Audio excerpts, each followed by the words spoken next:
Purihin ang Panginoon sa pagkakataon na makausap kayo, diretso, walang filter, walang pag-e-edit ng ating mga sasabihin o gustong iparating. Mag-comment din po kayo or yung mga tanong, i-post nyo po para sa susunod nating pag-uusap ay pipilitin kong masagot din ang inyong mga katanungan. Magandang hapon po sa inyong lahat, sa ating mga kababayan sa Luzon, Visayas, Mindanao. Sa mahal natin mga OFW na parati nating sinasabing mga bayani, pero madalas hindi natin tinuturing na bayani. Sa mga nagsasabing sila ang bayani, pero pinagtatakpan ang katotohanan. At lalong-lalo na po sa mga kababayan natin na dadama na ang economic crisis na dulot ng mataas na presyo ng langis at ng mga problema sa ating ekonomiya. Today, I want to talk about and inform you about 4 newsworthy items, the Blue Ribbon Committee, its mission, at nasaan tayo ngayon. Pangalawa po, yung special session. Pangatlo po, yung final ng petition ng grupo sa Supreme Court. At yung 4 po, yung kung naka-martial law na po ba sa Senado or yung Senate lockdown na kahit ayaw nilang tawagin na ito'y isang lockdown. So, let me start po with a story in the Bible that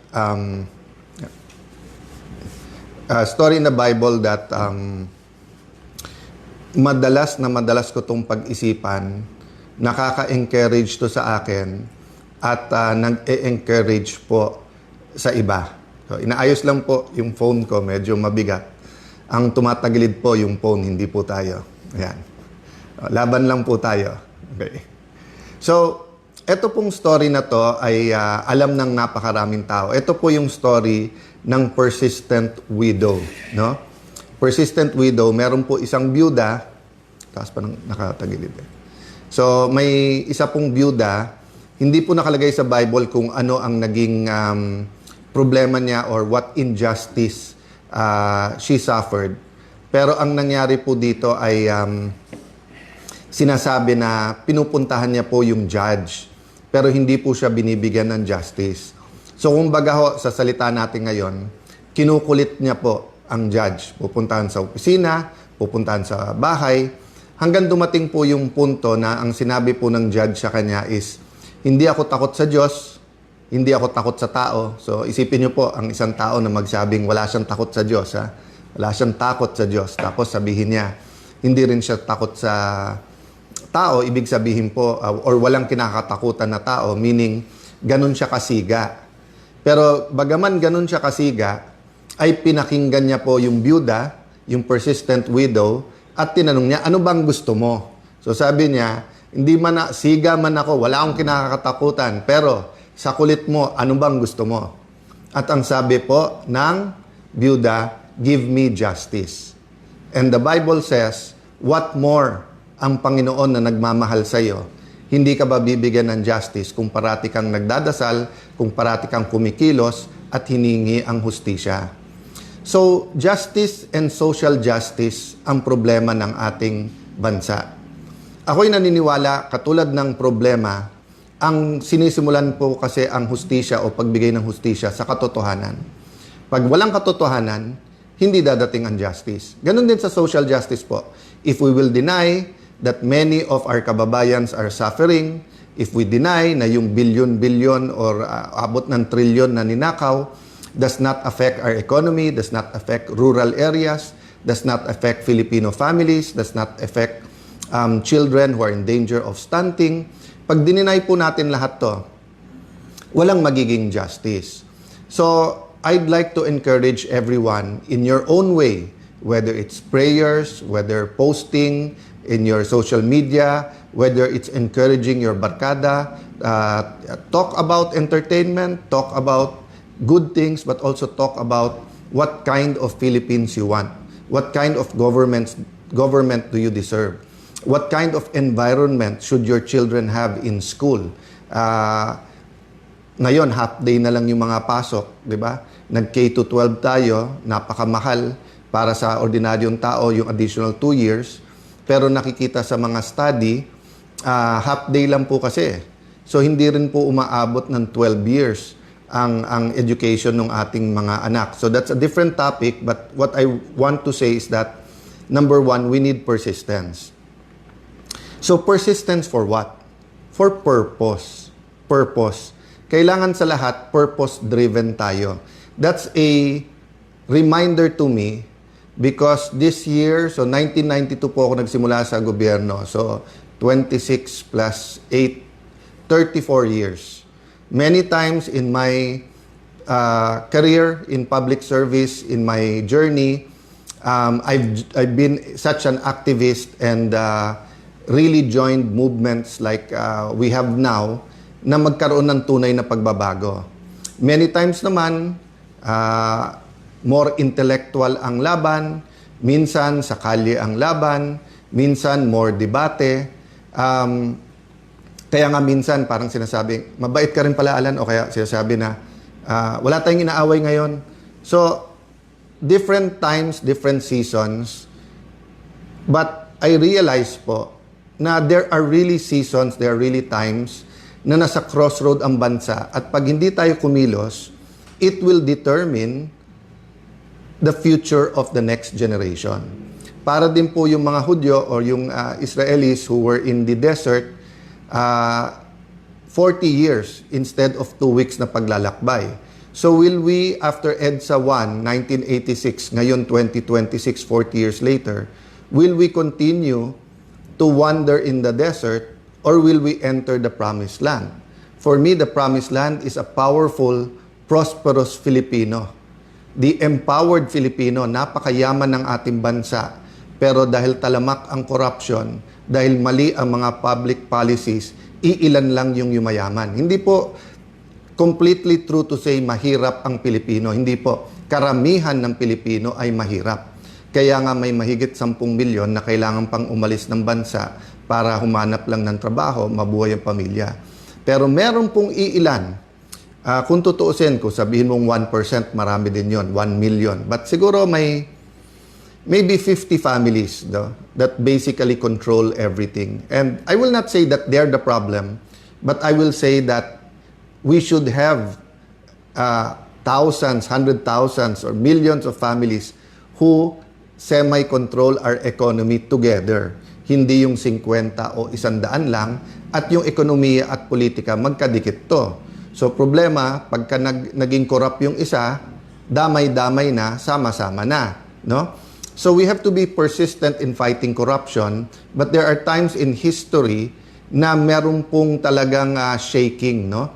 Ibig sabihin po, yung gulo o yung disruption, may kasama po itong dapat na repentance at revival, no? So hindi to ordinaryong parang, oy, may corruption dito sa isang ospital na to, palitan yung accountant, ayusin yung sistema.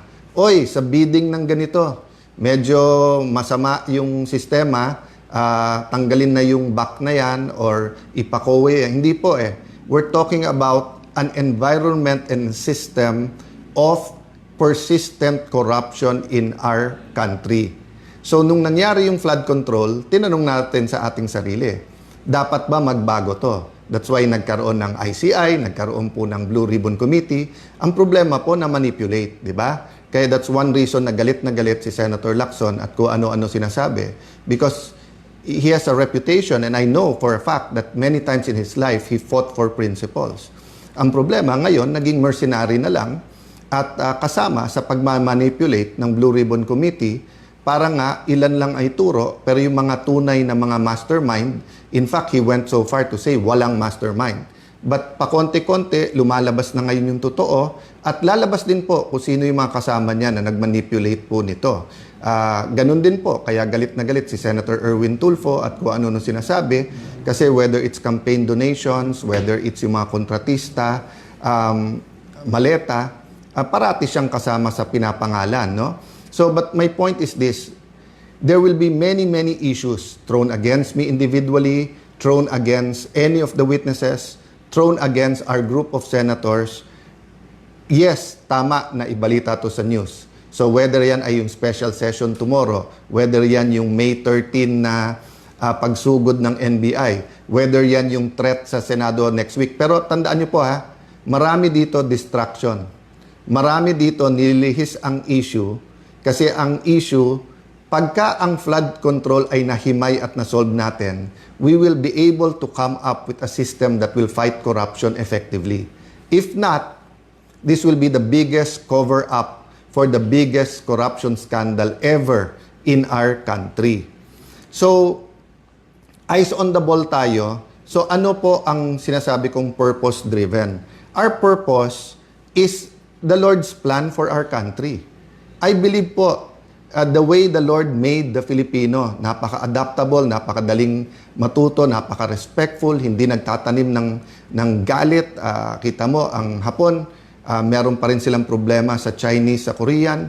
Pero kung titignan mo sa atin, best friends na natin, partners na natin in development, makikita mo, dati may problema din tayo sa Malaysia, but now we have 2 disputes with them, but we are cooperating and we have a very good relationship with them. Ganun din sa Vietnam, kakabisita lang ng leader nila, pero meron tayong dispute sa West Philippine Sea sa kanila. So makikita nyo po ang Pilipino, ang number 1 asset natin syempre yung tao, yung Pilipino mismo. But you name it, no? Whether beautiful islands, mga beach, karagatan, oil, gas, gold, lahat meron ng Pilipinas lupa, napakaraming lupa ng Pilipinas pero napakaraming walang lupa o walang matirahan, 'di ba? So corruption is not the only issue, but it is a major issue because with corruption, mali din yung policies natin. May mga bansa kasi na may corruption pero tama policies nila.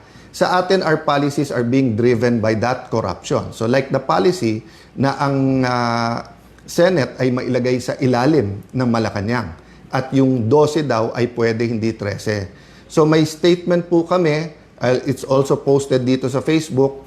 So yun po ang statement sa final natin sa Supreme Court. We believe in the system. 'Di ba? Ako'y naniniwala na yung pakikibaka, yung pagiging aktivismo, marami po yan. May prayer vigil, may rally, may posting, may debate sa Senado, may mga forums, may panawagan. Kasama din po dito ang ating mga branches of government. And sabi po sa ating Philippine Constitution, pag may violation ng Constitution, sa Supreme Court talaga ang punta. So, pakibasa na lang po ang aming statement para hindi ko ituon lahat ng oras dyan. But nasa Supreme Court ngayon po yan. And we have faith, no, that the issue is something that is very important not only now but in the future. The issue will determine our kind of democracy, our kind of government. It will also be a lesson to all senators when it comes to power and restraint and following rules. Tandaan nyo po pag walang rules, pag walang batas, chaos po tayo. Ang mangyayari wild west. Kung sino mas malakas boses, sino mas maraming barel, sino mas maraming pera, or babalik tayo dun sa yung pag-uusapan natin ngayon, 4 P's Plans, persistence, purpose, principle. Pero kapag walang batas, babalik tayo doon sa guns, goons, and gold. Diba? Yan yung 80s Yan yung sinasabi na pagka may 3G ka, hindi 3G ng cellphone. Ang ibig sabihin nun, guns, may armas ka, nandyan sa'yo police o militar or may private army. Goons, kasi kahit may baril ka, kung wala ka naman tao, but gold. 'Di ba? Kaya yung biro nung time na yon na tinutotoo ng ibang politiko or warlords is the golden rule. Who has the gold rules? So, alam naman natin ngayon kung nasaan yung gold, nasa maleta. At lumalabas kung sino nakakakuha ng mga maraming maleta. So, pinaglalaban ngayon using the modern day guns and goons para maprotektahan yung kanilang gold. Ginagamit din po yung gold. So, persistence, purpose. So ano po purpose natin? Purpose, lumabas ang totoo. Purpose is to build the kind of Philippines that we all want. May I ask the law students or all students, Constitution, Philippine Constitution is a subject that we should all embrace. Tignan nyo po yung preamble ng ating Constitution. Basahin nyo ng basahin po yon. Ako po, pag medyo na disillusion or kailangan paalalahanin ko kung anong ating pinaglalaban. Of course, binabasa ko po yung Bible, respecting everyone kung ano religion nyo. Going to God is the primary, di ba? But secondarily, I go to the preamble of the Constitution at pag nabasa mo yan, mararamdaman mo yung struggles ng ating mga heroes. No? So what are plans? Sabi po sa Jeremiah 29:11, "For I know the plans I have for you, plans to prosper you and not to harm you, plans to give you hope and a future." So sabi ng Panginoon, maganda plano ko para sa inyo. O, planong pagpalain kayo at hindi saktan, plano bigyan ng pag-asa at kinabukasan. Sabi ng aking kaibigan, aking kapatid, si Carlos, yung kinabukasan at yung pag-asa, pinagsama niya doon. Kasi nga yung pag-asa mo ngayon, pero may pag-asa ka rin bukas sa mga anak mo. So what we're doing now will affect. So EDSA 1 affected my generation. EDSA 2 affected the other generation. Diba? All these scandals, Napoles, ngayon flood control, how we handle it will affect the generation of the Gen Z and the generation that has yet to be born. That's why it's important we're persistent at wag natin tong bitawan. So tomorrow may special session. Kung titignan mo lahat nung nasaan, ang gaganda, di ba? Isang tingin mo, sabi ko, ang gaganda ng mga bills na to. Some I agree with, some I don't. But kung titignan mo, katulad nung anti-dynasty law, nasa interpellation pa lang yan eh. Imposibleng mapasa yan sa isang araw unless brabrasuhin nila para may pakitang tao. Kung titignan mo yung ibang bills, alam nyo ba, pwede namin pinasayan nung Senate President ako. Pero hindi naglagay ng members sa committee yung nagsasabing sila na majority ngayon, yung 11 na naging 12. So, yung sinasabi nila na mga generals, and ako yung humingi ng apology sa kanila, naipit sila sa mga to, alam nyo, nung nag-adjourn sinidi sila ng Wednesday, pwede silang mag-session hanggang Friday kung naniniwala talaga sila na yung 12 nila ay may quorum. At pwede lang gawin lahat ng gusto nilang gawin sa special session tomorrow. So yung mga nauna na nagbigay ng opinion na this is for leadership change, yan din nasa mind namin. So sa meeting ng grupo ng ating mga senador yesterday, yan ang dinidiscuss namin na lahat ginagawa, no? Pagsugod ng NBI, paghuli kay Bato, pag-walk out, yung napakaraming issue na binabato nila, magtrabaho, etc. But in the end, it's all about the flood control and who's guilty and how do we protect everyone, how do you protect the mastermind and how do you protect Malacanang. So we will not get to the Lord's plan. We will disagree on politics, but we all agree that God meant the Philippines to be a prosperous, powerful nation. Let me address myself to fellow Christians, no? Pasintabi sa aking mga kapatid na Muslim, no? Assalamualaikum sa mga kapatid na Muslim. For how many decades, centuries have we been claiming to be a Christian nation? Pero ano nababasa ng ibang mga bansa tungkol sa Pilipinas? Idolatry, immorality, corruption, di ba? So we have to change that. So dyan pupunta. How do we change that? Through our principles. Ang pinaglalaban namin, hindi power, hindi position, prinsipyo. So, kung 13 na sa kanila, congratulations. We know how you got it, sa pananakot, panunuhol, sasabihin, ikukulong. But sabi namin na anytime na 13 kayo, kayo na mamuno. Pero hindi magbabago principle namin. Kaya ang tanong ko, kung makukuha nyo yung 13, buburahin na naman natin yung flood control or IFRO front and center natin to. Lahat, kinukuyog nyo buong Pilipinas na magkaroon ng impartial na impeachment. Pero ayon yung hindi kayo ang mag-preside. Ayaw nyo na ang numero ay 24. Binabago-bago nyo. Pinost ni Senator Win, tapos tinanggal. Tapos ngayon ay sinasabi ni Senator P. Hindi, talagang 1624. Tapos sinasabi ng ibang prosecutors, hindi. Supreme Court lang pwede magsabi. Whether yan ay congressmen and women prosecutors o yung private court. Ginugulo na po nila kasi kasunod yan, Chacha. From the start po, di ba, sabi namin, eyes on the ball. Control, Chacha, pag whitewash nung para nga ma-extend yung term. Sana mali ako. Sana mali. Pero sa ginagawa, tignan niyo po sa Senate, paulit-ulit siya, magtrabaho, walang drama. Pag upo pa lang nila, pinauwi. Nagbigay lang ako notice na Thursday may Blue Ribbon Committee hearing sa session hall, biglang may threat na daw. Pero hindi ma-confirm ng ibang security forces. Pero bukas sa session, pwede nang ulit gamitin at pwede tayong lahat. Pero today and yesterday, bawal na ang mga senador may bisita. So hindi ba lockdown din yon? Paulit-ulit sila, bantayan daw ako, baka daw padlocking ko yung Senado. Basically, pinadlock na nila eh. 'Di ba? Na sila na nagde-determine sinong pwedeng pumasok o hindi. Simpleng kapitan, simpleng konsehal.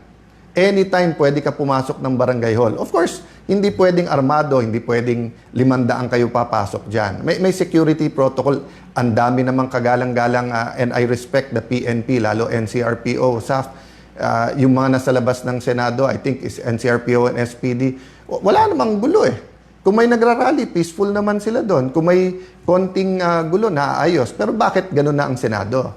Because they're sending the message, huwag kayong lumaban sa amin. Pag lumaban kayo, kaso, kulong, hopefully walang patayan. But allow me to say all of this because we never know what the future, I have faith. I'm walking by faith, not by sight. I do believe ang mga witnesses mailalabas pa tong lahat. But we have to tell you, di ba?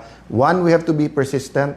Number two, what we're fighting for is nothing less than the kind of government we want. The kind of Philippines we want, the environment that we want to have. Do you want a healthy environment where students can study, where Filipinos are healthy, when hindi na kailangan mag-abroad? Kaya po yan kung tanggalin natin yung massive corruption. Pero kung mangyayari po ngayon ay takot lang.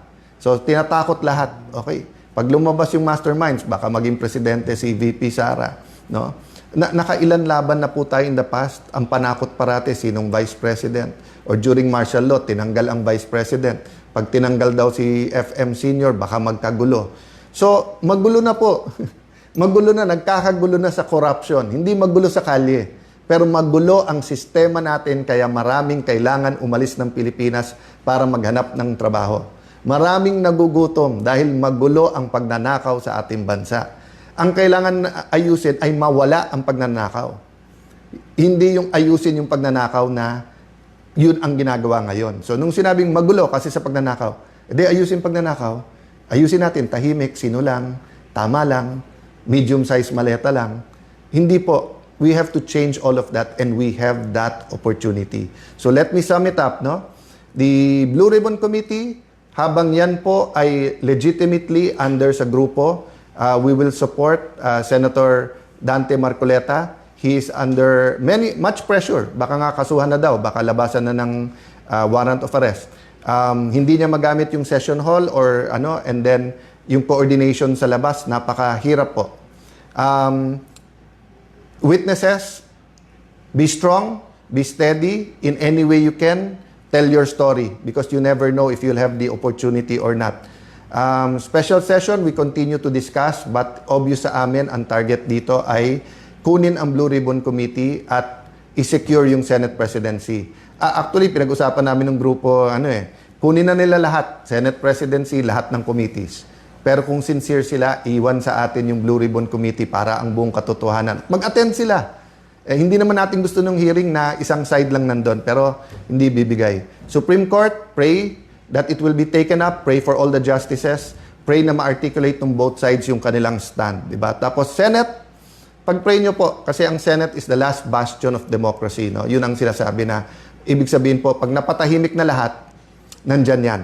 Kasi dumating ang time in martial law, pati media, kaya nga hangang-hanga dati ako nun sa Malaya at saka sa Inquirer dahil nga may boses ng oposisyon. Ngayon, ang style nila is hindi patahimikin yung media kung hindi guluhin, di ba? Tignan nyo yung sabihin lang, wag tawagin 18 Marines. Bakit? Hindi ba sila dating Marines? Hindi ba pati pag-retired tawagin? So naging bagman. Ang bagman po, yun yung taga-kuha mo ng pera, hindi yung taga-buhat ng pera. So yung mga bagman po, yun po ang sinusumbong nung 18. Hindi po sila bagman. Tapos ngayon, former employees of Zaldico. At yung mga media, sumusunod yung iba. So, ang Malacanang na pala nagdidikta how to describe a witness. No? Ako hindi ko dinidikta sa media. But ang sinasabi ko lang, that's the kind of environment we have now. That the anti-corruption forces can only rely on truth. But the pro-corruption forces have all the means even the small means of crafting words so that emotions can be controlled. So, ito po ang inyong lingkod, si Kuya Alan. Hindi ko na sabihin senador, hindi ko na po sasabihin Senate President, whatever, kasi yung posisyon, baliwala sa akin yon. Pero gusto ko pong maging kuya, kasi ang kuya po, pinoprotektahan yung mga kapatid. Ang kuya po, sinasandalan din ni tatay at ni nanay para tumulong din sa pamilya. Si kuya, pwede mong katukin kahit anong oras. So, I draw inspiration also from my colleagues and allies in the 12. Marami pong pagsubok ang bawat isa, whether it's health issues, whether it's yung kaso, etc. So pag-pray nyo po kami. But yun nga po, let me affirm my faith in our system, in our constitution, in the Supreme Court, and first and foremost, no, in the God that I believe is alive. So again, we will update you. Please read the statement, and I think the petition should be made available usually after a few days. Pinopost yan ng Supreme Court. God bless you po.